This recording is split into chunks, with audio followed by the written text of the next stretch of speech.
Betul ke bujang senang ni sebenarnya manusia?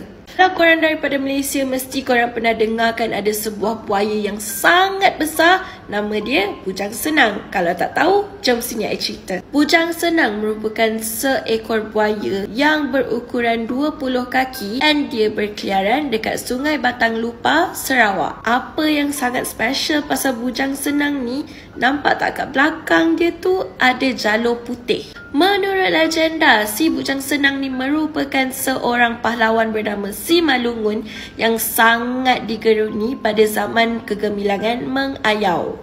Namun secara tragisnya Simalungun tewas di tangan musuh dia, di mana dia dan isterinya telah dibenamkan. Disebabkan Simalungun ni sebenarnya ada ilmu, jadi dia pun bertukar menjadi seekor buaya yang sangat besar, dan dia telah bertekad untuk menghabiskan semua keturunan musuh-musuhnya. Dan sejak 1940-an, dia telah menewaskan sekurang-kurangnya lebih 14 orang penduduk. Namun riwayat bujang senang telah ditamatkan pada tahun 1992 disebabkan dia telah membaham seorang perempuan berumur 20 tahun yang bernama Dayang. Seorang dukun mencadangkan paku berukuran 10 cm untuk ditembak ke arah si bujang senang, dan akhirnya 40 das tembakan telah dilepaskan ke hadap bujang senang ni. Sekarang, tengkorak bujang senang telah dipajangkan di Museum Sarawak.